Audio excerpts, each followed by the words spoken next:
नमस्कार दोस्तों, स्वागत है आप सभी का हमारे YouTube चैनल सरकारी अड्डा में। तो दोस्तों, आज की इस वीडियो में हम यूपीएसआई 2017 के क्वेश्चंस करेंगे जो आपके एग्ज़ाम के लिए बहुत ही हेल्पफुल होगा। तो दोस्तों, आइए वीडियो को शुरू करते हैं। तो दोस्तों, आज के सेशन का पहला क्वेश्चन है, निम्न में से कौन सा राज्य के नीति निर्देशक सिद्धांतों में नहीं कहा गया है।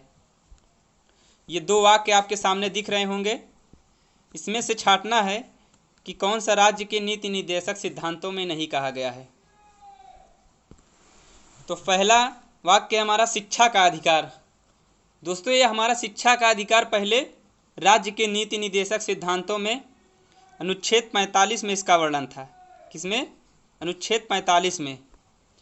लेकिन 2002 में होता है 86वां संविधान संशोधन, और वहाँ से निकाल कर इसे हमारा मौलिक अधिकार बना दिया गया और 21 का में रख दिया गया। कहाँ? 21 का में। अभी हमारा नीति निर्देशक तत्व नहीं बल्कि हमारा मौलिक अधिकार है, शिक्षा का अधिकार। और ग्राम पंचायतों का संगठन की बात करें तो ये हमारा राज्य के नीति निर्देशक सिद्धांतों में है और अनुच्छेद 40 में इसका वर्णन है। तो दोस्तों, इसका सही आंसर कौन सा हो जाता है? केवल ए। तो बी ऑप्शन बिल्कुल सही। नेक्स्ट क्वेश्चन देखते हैं।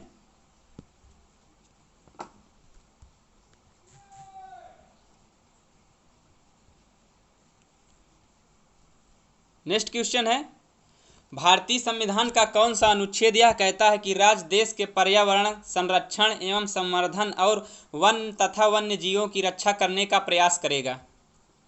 कौन सा अनुच्छेद है जिसके तहत यह कहा गया है कि राज्य देश के पर्यावरण संरक्षण एवं संवर्धन का और वन्य तथा वन्य जीवों की रक्षा करने का प्रयास करेगा? तो ये हमारा अनुच्छेद 48 है, जिसके तहत कहा गया है कि राज्य देश के पर्यावरण संरक्षण एवं संवर्धन वन्य तथा वन्य जीवों की रक्षा करने का प्रयास करेगा। और अनुच्छेद 24 में बालकों के नियोजन के पर प्रतिबंध लगाने की बात करता है। यानी कि जो 14 वर्ष से कम आयु के बच्चे होंगे उन्हें खतरनाक कामों में नहीं लगाया जा सकता, उन्हें खतरनाक कारखानों में नहीं लगाया जा सकता। और अनुच्छेद 36 में क्या है? तो ये राज्य की परिभाषा दी है, वो परिभाषा जो अनुच्छेद 12 में है। तो दोस्तों, इसका सही आंसर बी ऑप्शन बिल्कुल सही होगा। नेक्स्ट क्वेश्चन पे चलते हैं।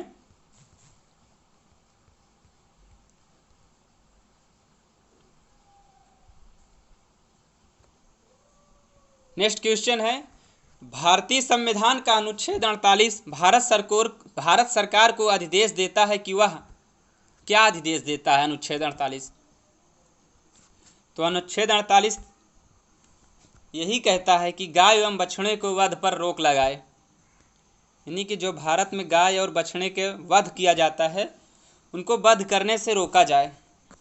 हमारे भारतीय संविधान के अनुच्छेद 48 में यही लिखा गया, साफ साफ लिखा गया है कि गाय एवं बछड़ों के वध पर रोक लगाने का प्रतिबंध। तो दोस्तों, इसका सही आंसर डी ऑप्शन हो जाता है। कौन सा? D option. नेक्स्ट क्वेश्चन पे चलते हैं।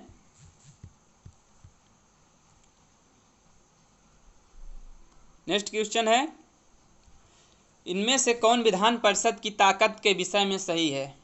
तो जो हमारी विधान परिषद होती है, यानी विधान परिषद की कुल संख्या विधानसभा के सदस्यों की कुल संख्या के 1/3 से अधिक नहीं होनी चाहिए, और उसके द्विपक्षीय परिषद की कुल संख्या 40 से कम नहीं होनी चाहिए।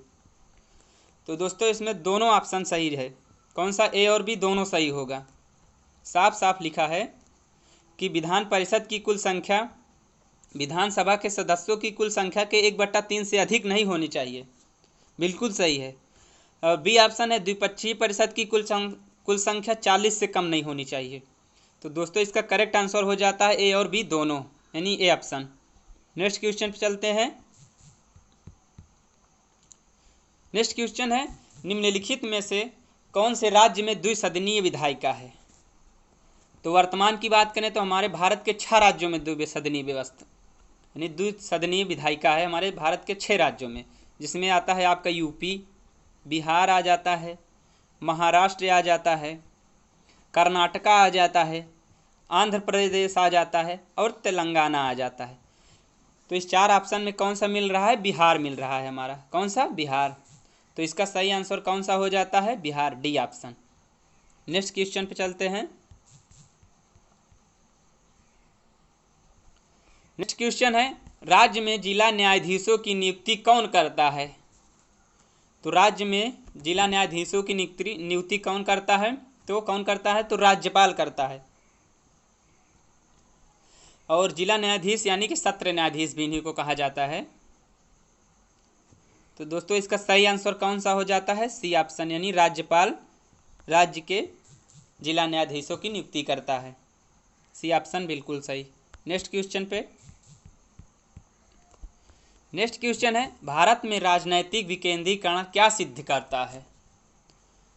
तो भारत में पंचायती राज की स्थापना भारत के राजनैतिक विकेंद्रीकरण सिद्ध करता है। क्या? पंचायती राज की स्थापना भारत का विकेंद्रीकरण सिद्ध करता है। तो इसका सही आंसर ए ऑप्शन हो जाता है। कौन सा? A option. नेक्स्ट क्वेश्चन पे चलते हैं। नेक्स्ट क्वेश्चन है, मुख्य चुनाव आयुक्त का कार्यकाल कितने वर्ष का होता है या कितनी उम्र तक, जो भी पहले हो।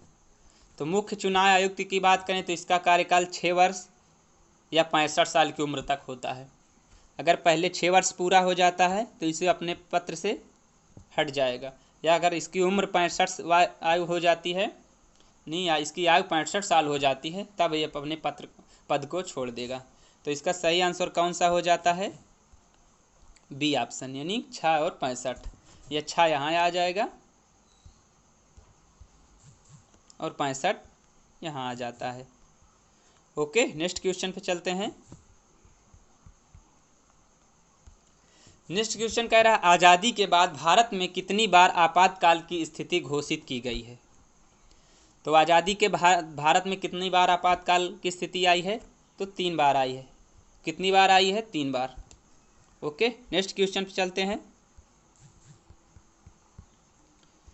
नेक्स्ट क्वेश्चन है, प्रथम संविधान संशोधन के माध्यम से भारतीय संविधान में क्या जोड़ी गई थी? तो क्या जोड़ी गई थी? यानी कि अनुसूचियों के बारे में पूछा है, जो हमारे प्रथम संविधान संशोधन के द्वारा जोड़ी गई थी। तो जो हमारी 9वीं अनुसूची है, ये प्रथम संविधान संशोधन के द्वारा जोड़ी गई थी। और पहले मूल संविधान में हमारे 8 अनुसूचियाँ थी, लेकिन वर्तमान की बात करें तो 12 अनुसूचियाँ हैं। कितनी? 12 अनुसूचियाँ। तो इसका सही आंसर कौन सा होगा? A option. नेक्स्ट क्वेश्चन चलते हैं। नेक्स्ट क्वेश्चन है, संसद सदस्यों को शपथ कौन दिलाता है? तो संसद सदस्यों का शपथ की प्रावधान की बात करें तो इसका प्रावधान है अनुच्छेद 99। इनके शपथ का प्रावधान किया गया अनुच्छेद 99। और इनके शपथ की बात करें तो इनको शपथ राष्ट्रपति दिलाता है। कौन? राष्ट्रपति। तो इसका सही आंसर ए ऑप्शन हो जाता है। कौन सा? A option. नेक्स्ट क्वेश्चन पे चलते हैं। नेक्स्ट क्वेश्चन पूछ रहा है, जो हमारा यूपीएसआई मेंस 2014 में पूछा गया था। कहाँ? 2014 यूपीएसआई मेंस। नेक्स्ट क्वेश्चन है, किस शिक्षण संस्थान में धार्मिक शिक्षा दी जाती है? तो कौन सा शिक्षण संस्थान है जहाँ धार्मिक शिक्षा दी जाती है? राजकीय महाविद्यालय, यहाँ भी धार्मिक शिक्षा नहीं दी जाएगी। राजकीय महाविद्यालय, यहाँ भी नहीं दी जाती। राज्य द्वारा सहायता प्राप्त विद्यालय, यहाँ भी नहीं दी जाती। तो इसका सही आंसर कौन सा हो जाता है? उपयुक्त में से कोई नहीं। तो डी ऑप्शन बिल्कुल सही होगा। ओके, नेक्स्ट क्वेश्चन पे चलते हैं। नेक्स्ट क्वेश्चन है, भारतीय नागरिकों के मौलिक अधिकार के संदर्भ में निम्न में से कौन सा सही है? ये 2 वाक्य आपके सामने दिख रहे हैं, इनमें से बताना है कौन सा वाक्य सही है जो मौलिक अधिकारों के संदर्भ में। तो पहला दिया है कि राज्य किसी भी नागरिक के भाषण एवं अभिव्यक्ति की स्वतंत्रता पर प्रतिबंध लगा सकता है यदि वह दूसरे देशों के साथ भारत के मैत्रीपूर्ण संबंधों पर प्रभाव डालती है। बिल्कुल सही बात है दोस्तों। आप लोगों को यानी कि हमारे मूल अधिकार में हम लोगों को भाषण एवं अभिव्यक्ति की स्वतंत्रता तो मिली है, लेकिन उस पर प्रतिबंध भी लगा सकते हैं, उस पर कुछ रिस्ट्रिक्शन भी हैं। यदि हमारे भारत के साथ जो मैत्रीपूर्ण संबंध हैं, हमारे बोलने से उन पर कोई प्रभाव पड़ता है तो हमारे अभिव्यक्ति एवं भाषण की स्वतंत्रता पर रोक लगा सकता है, प्रतिबंध लग सकता है। तो ए ऑप्शन सही हो जाता है। बी वाक्य देखते हैं। बी वाक्य में लिखा है आपातकाल के दौरान स्वतंत्रता के अधिकार को स्थगित किया जाता है तथा प्रतिबंध लगाए जाते। बिल्कुल सही बात है दोस्तों। आपातकाल की स्थिति अगर भारत में आ जाती है तो हमें स्वतंत्रता का अधिकार के स्थगित किया जा सकता है तथा प्रतिबंध लगाया जा सकता है। तो इसका करेक्ट आंसर ए और बी दोनों हो जाता है। तो बी ऑप्शन में ए और बी दोनों दिख रहा है, तो बी ऑप्शन बिल्कुल सही हो जाता है। नेक्स्ट क्वेश्चन पे चलते हैं। नेक्स्ट क्वेश्चन है निम्न मौलिक अधिकारों को फिर से पढ़ते हैं क्वेश्चन, यहाँ शायद उसे होगा, उसे क्वेश्चन देखते हैं। निम्न मौलिक अधिकारों को उसे अनुच्छेद के आरोही क्रम में लगाएं जिसके तहत वे संविधान में दिखाई देते हैं। यानी कि हमको इसे छोटे से बड़े की तरफ लगाना है, जो संविधान में जिस क्रमानुसार व्याख्या की गई है, जिस क्रमानुसार प्रदान किया गया है, उस क्रम में हमको लगाना है। तो ए ऑप्शन है स्वतंत्रता का अधिकार। जी हाँ दोस्तों, हमारा स्वतंत्रता का जो अधिकार है ये अनुच्छेद 19 से लेकर 22 तक है। कहाँ से? अनुच्छेद 19 से लेकर 22 तक। फिर आता है शोषण के विरुद्ध अधिकार। तो दोस्तों हमारा शोषण का विरुद्ध अधिकार जो है ये अनुच्छेद 23 और 24 में है। अनुच्छेद 23 और 24 में है। फिर आता है समानता का अधिकार। दोस्तों हमारा समानता का अधिकार 14 से 18 तक है। और ये सांस्कृतिक और शिक्षा का अधिकार ये हमारा 29-30 में है। किसमें? 29-30 में। तो अब क्रमानुसार लगाइए आप छोटे से बड़े की तरफ। तो पहले पे आ जाता है समानता का अधिकार सी, फिर आ जाता है हमारा स्वतंत्रता का अधिकार ए, फिर आ जाता है हमारा शोषण के विरुद्ध अधिकार, फिर आता है हमारा सांस्कृतिक और शैक्षिक अधिकार। तो CABD किस ऑप्शन में मिल रहा है? तो ये बी ऑप्शन में मिल रहा है। तो इसका सही आंसर बी ऑप्शन होगा। ओके, नेक्स्ट क्वेश्चन पे चलते हैं। नेक्स्ट क्वेश्चन है संविधान के कौन से अनुच्छेद के तहत मजिस्ट्रेट की अदालत में याचिका दायर करके कोई भी नागरिक किसी सार्वजनिक मुद्दे पर, वो सार्वजनिक मुद्दा चाहे जनहित अथवा या जन कल्याण के उद्देश्य से हो, न्यायालय जा सकता है? तो कौन सा अनुच्छेद है जिसके तहत कोई भी नागरिक किसी भी मुद्दे को लेकर न्यायालय जा सकता है? तो हमारा अनुच्छेद 32 जो है, इसके तहत नागरिकों को प्रावधान मिले हैं कि किसी भी सार्वजनिक मुद्दे को लेकर वो न्यायालय जा सकते हैं। तो इसका सही आंसर कौन सा होगा दोस्तों? तो सी ऑप्शन इसका बेस्ट होगा, मतलब सही हो जाता है। नेक्स्ट क्वेश्चन पे चलते हैं। नेक्स्ट क्वेश्चन है भारतीय संविधान के अनुच्छेद 20 किससे संबंधित है? तो जो हमारा भारतीय संविधान का अनुच्छेद 20 है ये किससे संबंधित है? तो ये दो सिद्धि के संबंध में संरक्षण देता है। यानी कि ऑप्शन बी वाला बिल्कुल सही हो जाता है। Next question. तो दोस्तों आज की वीडियो में इतना ही। दोस्तों अगर वीडियो पसंद आई हो तो लाइक करें और चैनल को सब्सक्राइब कर लें। दोस्तों आप लोग लाइक शेयर नहीं करते हैं। हम आप लोगों के लिए इतना कुछ कर रहे हैं। अभी 2017 के UPSI के जितने भी क्वेश्चंस हैं वो सभी हम सॉल्व करवा लेते हैं। उसके बाद हम आप लोगों को टॉपिक वाइज क्वेश्चंस करवाएंगे।